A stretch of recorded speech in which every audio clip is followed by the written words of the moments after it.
All right, ladies and gentlemen, you could see Ted Cruz is frozen there. We're having some technical difficulties. Great speech by Ted Cruz. And joining us now is the one and only host of the Daily Wrap. Joe Concha's with us, and usually the whole Daily Wrap crew would be here at this time, but we wanted to make a natural transition, as they say in the business, from the Ted Cruz speech, which we expected to go on a little bit longer. We didn't anticipate the technical difficulty, but welcome aboard. I mean, this has been, you know, it was something interesting. Almost every one of the people who have spoken, including Lindsey Graham, who said, I'm thinking about running for president. Naturally, they've used it as a stage to talk about their cred. Donald Trump said, if I decide to run, and people will be surprised, hinting that he will, which I don't think he will. But Ted Cruz said, a lot of people are going to run, and he's talking about Republicans. And he said, ask them, and they're going to bash Obamacare. Ask them, when have you stood up to stop Obamacare? A lot of people are going to bash amnesty. Ask them, when have you stood up to stop amnesty? So they're using this for a dual purpose, which is natural. I thought it was a CPAC do-over because it was basically the same exact lineup. Yeah. And yeah, they talked about the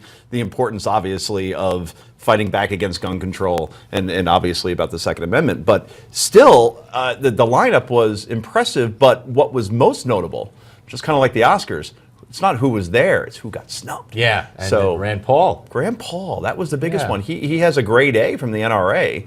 So, you know, the Paul camp said, well, we had to be in Iowa anyway, right? Well, yeah, I mean, Ted Cruz was at Fort Hood for, you know, standing by those people and stating their case that they got their Purple Hearts, but they're not getting the financial benefits that they deserve because it's still not classified as a workplace violence. Right, a terrorist attack. So he went all over the place. I'm sure Rand Paul could have done the same if he wanted to. You would think. And Chris Christie not there as well. Yes. And New Jersey has some pretty tight restrictions as far as guns. So that was very interesting that he was snubbed. You know, I mean, look, when I read this stat, I couldn't believe it. The dues that the NRA has bought in over the last years, $348 million. Okay, Joe, what does that mean? It's 35% higher than the year before. Yeah. It has just exploded. The Obama administration is the NRA's best friend, at least from a fundraising perspective, because of all the gun control measures they tried over the last year. And I think Sandy Hook hurt them, obviously, the year before that. Yeah. But now the NRA is back, and they're back in a big, big way. 70,000 members there this week. It is incredible. And, you know, the NRA, the Obama administration thought, and the Democrats thought, they would capitalize or exploit, in my view, the tragedy at Sandy Hook. But there's not an appetite. But the polls even showed, let alone the Congress, that there's no appetite for more gun control based on that or in general. So Obama has taken to his usual way around. If you can't follow the Constitution, do it by law. You know, let's ban this ammunition, let's ban that ammunition, let's go after gun owners under this cockamamie law that the Justice Department's using to seize the bank accounts of businesses. And that's what's rallied people all over America. And that's a preview of 2016 right there. It's Absolutely. going to be the biggest contrast between whoever the Republican nominee is and Hillary Clinton. Yeah. It'll most likely would be Hillary Clinton. And again, like I said, the polls have all indicated, as a matter of fact, there's more support for gun rights now as opposed to gun control than there was, 20 years ago. And especially in light of Obama, what he's done. So how could Hillary or the Democrats win that fight? They won't. They won't. And it won't really be a big issue because there's such a contrast. There's nothing really to talk about. Yeah. We know where Hillary stands. We know where the Republicans stand. Right. But the public is with Republicans on this one. I just wonder how a Sandy Hook could be prevented. I wrote a column about this, and I think that, and no one really talked about it too much, National Guard. Right, there's over 400,000 reservists, and you could very easily just deploy them around the country, just rotating, just enough. And because maybe you don't want teachers having guns, right, or the custodian or something, but there needs to be some sort of security in these places, and why not use the National Guard in that regard? They're all over the country. And the question is, would you put, one of the speakers that we broadcast live on Newsmax TV, and we've been doing that all day, by the way, the NRA Leadership Forum from Nashville, Tennessee, and one of them said, it might have been Mike Huckabee, said, okay, how many people do you know have an alarm system in their home and would tell people they have an alarm system in their home, would put a sign up saying, I have an alarm system in my home? How many people do you know would say, oh, I have no guns, no alarm, no protection?